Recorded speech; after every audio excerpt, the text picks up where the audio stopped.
সুপ্রিয় শিক্ষার্থীবৃন্দ, সবাইকে স্বাগতম আমারও আজকের ক্লাসে। আজকে আমরা লিমিটের লাস্ট ক্লাসটা নিয়ে আলোচনা করব, সেটা হলো ত্রিকোণমিতিক লিমিট। মানে এটাই হলো সবচেয়ে আমাদের গুরুত্বপূর্ণ লিমিটের অধ্যায়ের মধ্যে। তো ত্রিকোণমিতির লিমিট দেওয়া থাকলে আমাদের কি করতে হবে? আমাদের করতে হবে কি, তোমার ফার্স্টে ত্রিকোণমিতিক সূত্র ব্যবহার করতে হবে। কি বললাম? যে ত্রিকোণমিতিক সূত্র ব্যবহার করতে হবে। এখন এটা আমাদের প্রথম কথা, যে ত্রিকোণমিতিক সূত্র ব্যবহার করতে হবে। নোট দিয়ে আমি লিখলাম যে 1 নম্বরে হচ্ছে কি করতে হবে, আমাদের ত্রিকোণমিতির সূত্র ব্যবহার করতে হবে। যদি ত্রিকোণমিতির সূত্র ব্যবহার করা যায়, পরবর্তীতে আমাদেরকে হচ্ছে লিমিটের দুইটা সূত্র আছে ত্রিকোণমিতির ক্ষেত্রে। একটা হলো লিমিট থিটা যদি 0-র দিকে হয় সাইন থিটা বাই থিটাও হবে 1, অথবা লিমিট থিটা যদি 0-র দিকে হয় থিটা বাই সাইন থিটা এটা হবে 1, অথবা লিমিট থিটা যদি 0-র দিকে হয় ট্যান থিটা বাই থিটার মান 1, লিমিট থিটা যদি 0-র দিকে হয় থিটা বাই ট্যান থিটার মান 1। আমরা হচ্ছে এই সূত্রগুলা ব্যবহার করব। তো ফার্স্টে আমাদের কাজ হচ্ছে কি, ত্রিকোণমিতির সূত্র ব্যবহার করা। ত্রিকোণমিতির কোন সূত্রগুলা ব্যবহার করবা? যে সূত্রগুলা যে ম্যাথে আসবে সেই সূত্রগুলা। তো ধরো আমরা একটা ম্যাথ নিলাম, এই ম্যাথটা বইয়েরই একটা ম্যাথ, অনেকবার পরীক্ষা আসছে। x 0-র দিকে 1 মাইনাস cos 7x বাই হচ্ছে 3x স্কোয়ার। তো এটা একটা ত্রিকোণমিতির লিমিটের ম্যাথ। আমাদের ফার্স্টে আমাদের কাজ হলো ত্রিকোণমিতির লিমিট যেহেতু দেওয়া আছে, আমরা ত্রিকোণমিতির সূত্র ব্যবহার করব। আমরা কোন সূত্র ব্যবহার করব? আমরা 1 মাইনাস cos থিটা, সূত্র হলো তোমার 2 sin স্কোয়ার থিটা বাই 2। তো সূত্র কত? 2 sin স্কোয়ার থিটা বাই 2, এটা আমরা ব্যবহার করলাম। পরে হচ্ছে কত? 3x স্কোয়ার নিলাম। আচ্ছা, তাহলে ত্রিকোণমিতির সূত্র ব্যবহার করে কি আমাদের শেষ। এখন হচ্ছে আমরা এই যে লিমিটের সূত্রগুলো আমরা লিখছি, এগুলোর মধ্যে আমরা এই সূত্রটা এটা বানাবো। এখানে কি করবো আমরা? এটা আমরা বানাবো। কিভাবে বানাবো দেখো। লিমিট x এর মান 0-র দিকে আমরা লিখলাম যে sine 7x by 2 by 7x by 2 লিখলাম। এটার উপর আমি স্কোয়ার দিলাম। আচ্ছা, এটা লেখার পর কি হয়েছে দেখো। এটা লেখার পর আমরা ধরো সাইন স্কোয়ার 7x বাই 2 এখানে ছিল, যে এটা আমরা লিখছি আর কি। আচ্ছা, মনে করো এখানে 7x বাই 2 এর উপরে বর্গ মানে হচ্ছে এটা 49 x স্কোয়ার বাই 4। তাহলে এটা আমি বেশি লিখছি আর কি। মানে নিচে এটা মনে করে বেশি লিখছি, এটা গুণ করে বাদ দিছি। মানে এই কোণটা যেহেতু থিটা বাই থিটা মিলাইতে হবে, এটাকে আমরা থিটা ধরছি, পরে এটাকে নিচে লিখছি। এটা বেশি লিখছি যেহেতু এখানে বর্গ ছিল, মানে 49 x স্কোয়ার বাই 4 লিখছি, এটা গুণ করে বাদ দিছি। কিন্তু আমি এখন পর্যন্ত কি লিখি নাই? আমরা এই মানটাকে লিখি নাই। যেটা আমি লিখি নাই সেটা আমি গুণ করলাম আর কি। আশা করি বুঝতে পারছো যে এই মানটা তো আমি লিখি নাই, জন্য এটা আমি গুণ করে দিছি। তাহলে এই লাইনটা আর এই লাইনটা একই লাইন। এখন জামালাটা হচ্ছে কোথায় দেখো। জামালাটা হচ্ছে কি, আমাদের আমরা যখন স্কোয়ার দিছি, মানে কি স্কোয়ারটা কিন্তু লিমিটের উপরেও পড়ছে। এখানে লিমিট ছিল কয়বার? একবার। তো আমরা লিমিটের উপরে যখন আমি স্কোয়ার দিলাম, লিমিট কয়বার হয়ে গেছে? আমাদের 2বার হয়ে গেছে। এটা কি আসলে লেখা যাবে কিনা? লিমিট 2বার না, লিমিট তুমি অসংখ্যবারে লিখতে পারবা। লিমিটের ম্যাথের মধ্যে শর্ত হচ্ছে যে চলক যদি, মানে চলকের যদি তোমার একাধিক ফাংশন থাকে, একাধিক ফাংশনে একাধিকবার কি লিমিট দেওয়া যাবে। যেমন ধরো এখানে সাইন স্কোয়ার যখন আমি লিখলাম, যখন এখানে সাইন স্কোয়ার পাইলাম আমি, যে sine 7x by 2 into sine 7x by 2, মানে সাইন স্কোয়ার 7x বাই 2 মানে কত? সাইন 7x বাই 2 যেহেতু 2বার আছে, জন্য লিমিটটা কি 2বার দেওয়া যাবে, কোনো সমস্যা নাই। আচ্ছা, এবার তোমরা একটু খেয়াল করো যে x এর মান যদি 0-র দিকে হয়, আমি যদি উভয় দিকে 7/2 দিয়ে গুণ করি, ব্যাপারটা কত হয় দেখো তো। 7x বাই 2 কত হয়? এটাও 0-র দিকে হয়। তার মানে x এর মান যদি 0-র দিকে হয়, মানে x এর মান 0-র দিকে যে কথা, 7x বাই 2 কি 0-র দিকে একই কথা। এই জন্য আমরা x এর মান 0-র দিকে যে কথা, 7x বাই 2 কি 0-র দিকে আমরা একই কথা। অর্থাৎ উভয় দিকে যদি আমরা 7/2 দিয়ে গুণ করি, এদিকে 0ই থাকবে আর কি। এবার মিলাও এটার সাথে, যে থিটা যদি 0-র দিকে হয় সাইন থিটা বাই থিটা কত? 1। থিটা যদি 0-র দিকে হয় সাইন থিটা বাই থিটা হচ্ছে এখানে 1, পরে একটি স্কোয়ার x² বাদ দিলাম, এটা হবে 2 অর্থাৎ 49/6, তার মানে 49/6 আনসার। এটা লিমিটের মানটা। তা ত্রিকোণমিতির লিমিট আমরা কি দেখলাম, যে লিমিটটা যদি লিমিটটা আমাদের ফার্স্ট আমরা ত্রিকোণমিতির সূত্র ব্যবহার করছি, পরে আমরা এই সূত্রটা আমরা প্রয়োগ করছি এখানে। আশা করি তোমরা এটা বুঝতে পারছো। এবার হচ্ছে এইভাবে যত ত্রিকোণমিতির লিমিটের ম্যাথ আছে, ফার্স্টে ত্রিকোণমিতির সূত্র ব্যবহার করবা, পরে যে 4টা সূত্র আমি দেখলাম tan এবং sin এর, এগুলা প্রয়োগ করতে হবে। এবার ত্রিকোণমিতির লিমিটের ম্যাথের ক্ষেত্রে একটু সমস্যা আছে, এটা আমি নোট দিয়ে লিখতেছি। দেখো, এটা অবশ্যই তোমাদেরকে মনে রাখতে হবে। কি মনে রাখতে হবে? ত্রিকোণমিতিক লিমিট তোমার শূন্য না হলে, শূন্য না হলে হচ্ছে কি করতে হবে? শূন্য বানাতে হবে। অর্থাৎ ত্রিকোণমিতির লিমিটটা যদি ত্রিকোণমিতির ম্যাথ লিমিট যদি তোমার শূন্য না হয়, এটা কি করতে হবে? শূন্য বানাতে হবে। তুমি যে কোনোভাবে এটাকে শূন্য বানাতে হবে। শূন্য বানায় হচ্ছে ম্যাথটা করা লাগবে, কারণ আমরা ত্রিকোণমিতির যেই সূত্রগুলো আমরা প্রয়োগ করি, সবগুলোর সূত্রেই কি লিমিটটা শূন্যের দিকে হয়।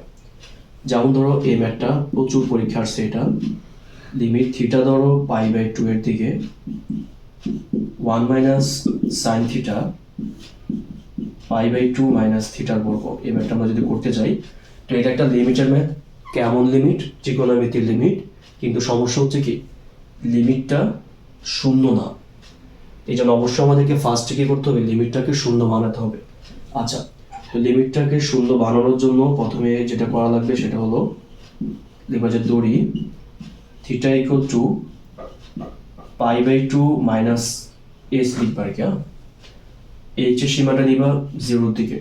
এখন প্রথম কথা হচ্ছে এখানে কেন আমরা মাইনাস নিলাম, আমি কেন প্লাস নিলাম না?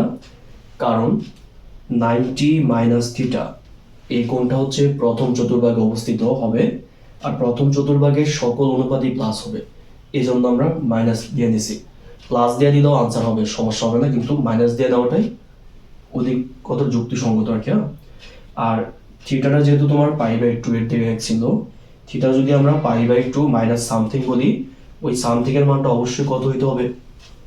0 হইতে হবে। এই জন্য আমরা 0 দিকে নিলাম। আশা করি এটা বুঝতে পারছো। থিটা যদি আমরা π/2 মাইনাস আমরা h লিখি, তাহলে h ইকুয়ালটা এখানে কত আসে দেখো তো? π/2 মাইনাস থিটা আসে। তাহলে এটা আশা করি বুঝতে পারছো কনভার্টটা। তখন আমাদের দেখো লিমিটটা কেমন দাঁড়ায়, তাহলে লিমিটের রাশিটা দাঁড়ায়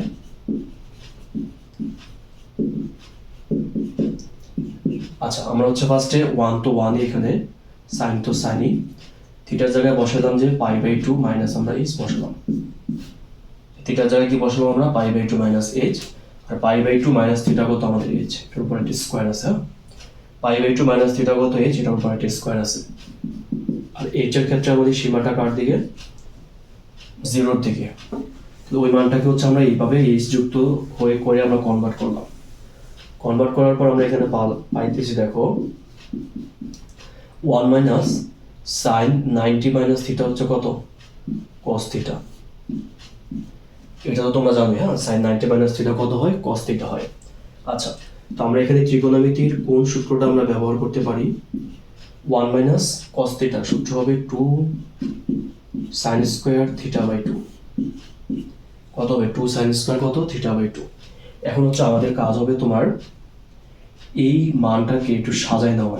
লিমিট h এর মান 0 দিকে sin h/2 আমরা h/2 লিখলাম, এখানে আমরা স্কয়ার দিলাম। এখন খেয়াল করো, এভাবে লেখার পরে আমরা কি বেশি লিখলাম? আমরা sin² h/2 ছিল, এটা সমস্যা নাই। এখানে h² ছিল, আমি h² লিখছি, এটা সমস্যা নাই। আমি এখানে কত বেশি লিখছি? আমরা এখানে মানে হাফের বর্গ অর্থাৎ 1/4। 1/4 কে উল্টালে কত হয়? 4 হয়। ছিল 2, আমি লিখছি কত? 4। তাহলে এখানে হাফ দিয়ে গুণ করতে হবে।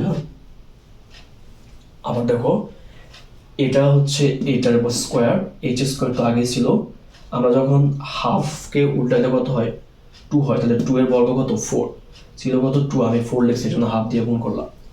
আমরা জানি যে h এর মান 0 দিকে যা বোঝায়, h/2 কি 0 দিকে একই বোঝাবে। আমরা একটু আগে দেখলাম মানে হাফ দিয়ে গুণ করলে উভয় এদিকে জিরোই থাকবে। তাহলে থিটা যদি জিরোর দিকে হয়, সাইন থিটা বাই থিটা কত? 1, 1-এর উপরে স্কোয়ার ইন্টু হাফ, মানে কত আমাদের? হাফ। আশা করি ধরতে পারছো ব্যাপারটা। এই জিনিসটা বানানোটা একটু টাফ আর কি। বানানোটা হচ্ছে জাস্ট সাইনের পরে যা আছে ওটা এখানে লিখবা, এখানেও লিখবা, এটাকে এখানেও লিখবা, পরে স্কোয়ার থাকলে স্কোয়ার দিয়ে দিবা। স্কোয়ার দেওয়া যাবে, কোনো সমস্যা নাই, কারণ ফাংশন একাধিকবার থাকলে লিমিটটা একাধিকবার দেওয়া যায়। আচ্ছা, পরে এখানে যা বেশি বা কম লিখছো এটা গুণ করে দিবে এখানে। তাহলে এটাও খুবই গুরুত্বপূর্ণ একটা ম্যাথ। আরেকটা ম্যাথ আছে, এটা আরো গুরুত্বপূর্ণ। এই ম্যাথটা লিমিট, ধরো এক্স এর সীমাটা হচ্ছে তোমার অসীমের দিকে 2x sin b/2x, এই মানটা কত? হ্যাঁ, এটার আনসার কত হবে? ফার্স্টে আমরা দেখলাম যে লিমিটটা যেহেতু কি অসীমের দিকে আছে, ত্রিকোণমিতির ফাংশন, লিমিটটাকে ফার্স্টে 0 বানাইতে হবে। এখন 0 বানাইতে হলে কি করা লাগবে সেটা তোমাকে একটু বুঝতে হবে আর কি। তো যখন এখানে অসীমের দিকে লিমিটটা থাকবে, তখন হচ্ছে তুমি সাইনের পরে যা থাকবে সেটাকে থিটা ধরে নিবা। আবারও সহজ ভাষায় বলতেছি, যখন ত্রিকোণমিতির ফাংশন থাকবে, লিমিটটা অসীমের দিকে থাকবে, ত্রিকোণমিতির অনুপাতের পরে যে কোণটা থাকবে সে কোণটা সমান, যদি থিটা যুক্ত দেওয়া থাকে এটাকে এক্স ধরে নিও, আর এক্স যুক্ত দেওয়া থাকলে থিটা ধরে নিও। আশা করি এটা বুঝতে পারছো। এখন তুমি দেখো এক্স এর সীমাটা কোন দিকে? এখানে অসীমের দিকে। তাহলে দেখো তো থিটার সীমাটা কোন দিকে হয়? b/2 অসীম। আমরা এক্স এর জায়গায় হচ্ছে কি আমরা অসীম বসাইছি, তাহলে হবে থিটার সমান হবে b/অসীম, কারণ 2কে অসীম বার গুণ করলে অসীমই হয়। তো থিটার সমান কত হবে? b/অসীম, মানে হচ্ছে কত? 0। কারণ আমরা জানি কোনো সংখ্যাকে অসীম দিয়ে ভাগ করলে কত হয়? 0 হয়। আবার বলতেছি, লিমিটটা যদি অসীমের দিকে হয়, ত্রিকোণমিতির অনুপাতের পরে যে কোণটা থাকবে সেটা সমান থিটা ধরে নিবা, আর এক্স এর সীমাটা যদি অসীমের দিকে হয় এটাকে বসাইলে থিটার সীমাটা 0 দিকে চলে আসবে। আচ্ছা, তাহলে এখানে দেখো তো b/2x যদি থিটা হয়, তাহলে 2x কত হয়? b/থিটা। আশা করি এই কনভার্টটা বুঝতে পারছো। তাহলে আমাদের লিমিটের রাশিটা তখন দাঁড়ায়, লিমিটের রাশি দাঁড়ায় 2x মানে হচ্ছে b/থিটা sin b/2x মানে থিটা, আর থিটার সীমাটা হচ্ছে কার দিকে? 0 থেকে। বিটাকে সামনে নিয়ে নিলাম, sin θ/θ, b ইন্টু কত আমাদের 1, বি আনসার। তাহলে আমরা এটা একটা সবচেয়ে গুরুত্বপূর্ণ লিমিটের ম্যাথের ক্ষেত্রে, যে ত্রিকোণমিতির লিমিটের ক্ষেত্রে লিমিটটা যদি শূন্য দেওয়াই থাকে প্রশ্নে, আমরা ত্রিকোণমিতির সূত্র ব্যবহার করবো ফার্স্টে, যদি ব্যবহার করা যায়, পরে আমরা লিমিটের সূত্রগুলো ব্যবহার করব। যদি শূন্য না থাকে শূন্য বানাতে হবে। যদি একটা কোণটা যদি একটা মানের দিকে, যেমন আগের ম্যাথে আমাদের π/2 এর দিকে দেওয়া ছিল, সেক্ষেত্রে আমরা π/2 আমরা মাইনাস আমরা এস ধরে নিব। আর যদি অসীমের দিকে দেওয়া থাকে সেক্ষেত্রে হচ্ছে আমরা অনুপাতের পরে যে কোণটা দেওয়া থাকবে সেটাকে আমরা থিটা ধরে নিব, তবে থিটার সীমাটা 0 থেকে পাওয়া যাবে। আশা করি লিমিটের সবগুলা ক্লাস তোমরা করে অনেক অনেক উপকৃত হইছো এবং সবগুলা ক্লাসই বুঝতে পারছো। সবাইকে অসংখ্য ধন্যবাদ আমার সাথে থাকার জন্য। আল্লাহ হাফেজ, ভালো থাকবে সবাই।